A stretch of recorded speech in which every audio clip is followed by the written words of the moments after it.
we are going to look at every team's transfer window so far and how their squad is looking. So this is how Chelsea looks just prior to the season starting. Now, what's notable here is we've obviously lost Conor Gallagher, who I think is an integral player actually for Chelsea. So we've lost Conor Gallagher, and not only have we lost Conor Gallagher, we've also lost, seemingly we're going to be losing Petrovic and Chalobah, both of who weren't taken on their pre-season tour. And this is quite concerning for a number of reasons.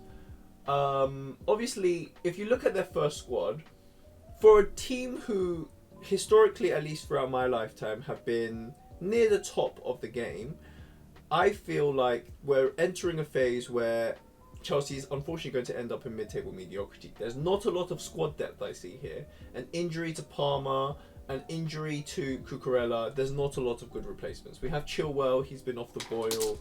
I don't particularly trust Robert Sanchez, and one of their more marquee signings this window has been Pedro Neto, perhaps allowing Cole Palmer to be a bit more advanced. We know Nkunku is quite fragile. We might have to have Cole Palmer or Pedro Neto taking up the striker position, with Nkunku swapping time with perhaps Mykhailo Mudryk and the currently relatively controversial Enzo Fernandez. Do we want Caicedo in the more advanced role? I don't think so. Looking at the bench, it doesn't inspire that much confidence. And the other reason I don't have a lot of confidence in the Chelsea team this season is look at how many transfers they've had in and out of their club. So if we just extend this a little bit, we can see that they've had 1, 2, 3, 4, 5, 6, 7, 8, 9, 10 transfers and some loans coming back. So they've had about 10 transfers coming in and about 10 transfers going away. That's too many players. That's too much squad turnover. There's no consistency in the squad. And we've got a new manager coming in with a new system. We've got this, and clearly there was a divergence in philosophy. Pre-season, they haven't been looking good. Obviously, you can't take pre-season that seriously, but what we've noticed in the pre-season is that their defense is leaking in goals. And if you go back to this squad, do any of these defenders look like they inspire any confidence for you? Like, does Disasi or Badiashile inspire confidence? Do we think Reece James is going to make a whole season? I don't think so. So quite honestly, looking at this squad, I think it's going to it's going to mark Chelsea down quite heavily. And this is not just as, Rory Jennings being a, genetically Spurs hater. This is not just me being a, counteract to that. It is just because I genuinely think Chelsea have made very poor decisions during this transfer window, and that's going to count against. Moving on to the next member of the Big Six, we've got Arsenal with their procurement of Marino in this summer window, as well as their biggest problem position, Calafiori. I think they've positioned themselves really well for the upcoming season, and I think this might be, especially with what City have done with their squad. Don't mind me. Especially with what City have done with their squad, I think this is a squad that definitely has the capability of winning the league. Looking at their bench, they've got some good depth in there as well, with a lot of secondary options, with Timber perhaps being one of the more frail but versatile members of their team, and Trossard being able to fill out anywhere in the front line. Looking at their transfer market, we can see that they've brought in Marquinhos as well, who's just come back from the end of his loan. And they've sold off some extra, dead weight in the club, who hopefully will do quite well with Emile Smith-Rowe going to Fulham. Going on to their closest challengers, and a lot of pundits are saying that it's going to be a two-horse race. City have actually not done very much this season, are promoting members actually from their academy.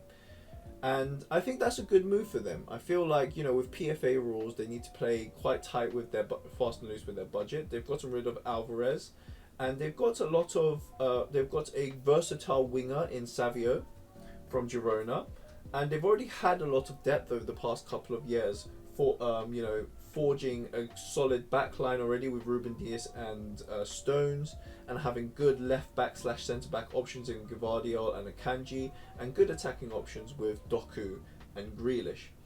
Looking at their transfer spend, they've obviously had this end of loan, but Savio being the big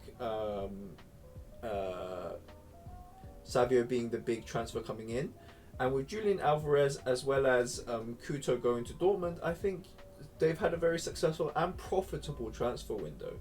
And that makes them, as we're closing towards the end of the transfer window and the start of the season, a quite potent force. So I think City, if we're being very honest, I think City have a very good chance of retaining for a record 5th title. The next squad we're going to be looking at is Liverpool. So Liverpool, unfortunately, have done pretty much nothing this transfer window. They were linked to Zubimendi, but as far as I can see so far, Zubimendi has actually rejected a move to Liverpool. With Zubimendi, I think this squad actually, is elevated quite a bit. Without Zubimendi, I think this is quite a problem position with how Arne Slot wants to play. This, alongside the fact that they had, I think, a record number of significant injuries last season. So I think a lot of these signings and a lot of their promoted young teams actually will step into their role this season. However, with a new manager, I do think Liverpool stand to be one of the weaker members of the top 4, potential top 4.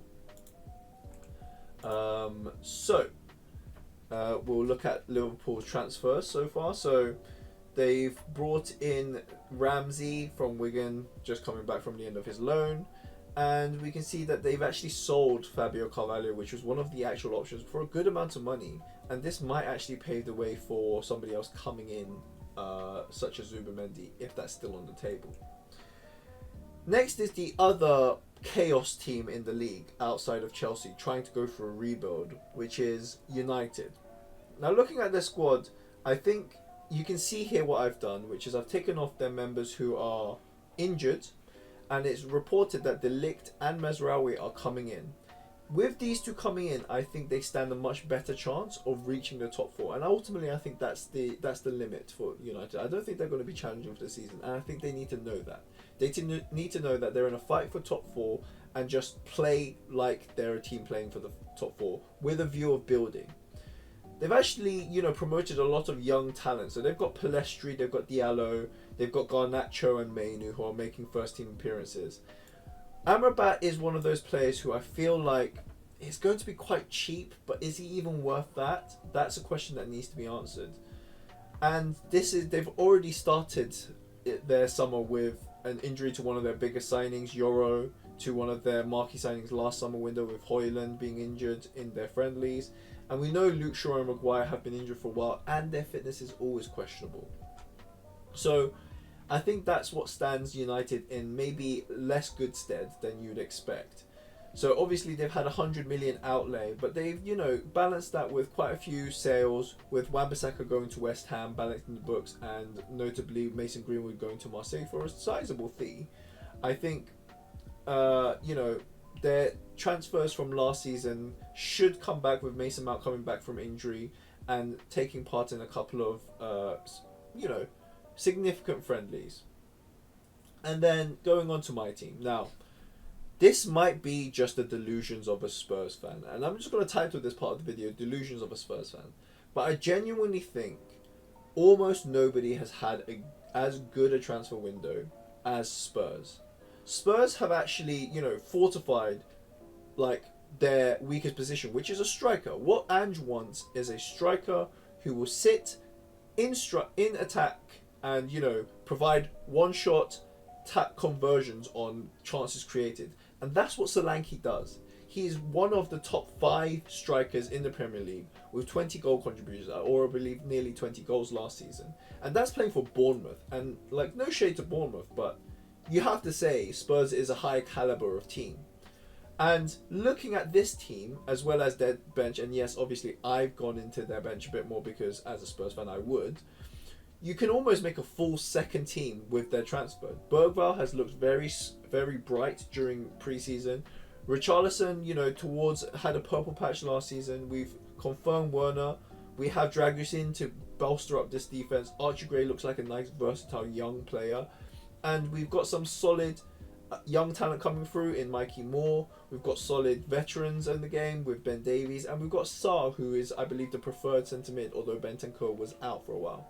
So genuinely, I do believe that Spurs have had one of the best transfer windows. If we look at this, they're preparing for next season with Min Hyuk Yang also coming in, and I expect Solanke, Gray, and Bergwall to make significant moves during this season. And I've just noticed here that Emerson Royal has left to AC Milan for 15 million, which I think is actually a really good fee. So I think we need to be honest, and I think that puts Spurs in quite good stead. Thank you guys for watching. Peace.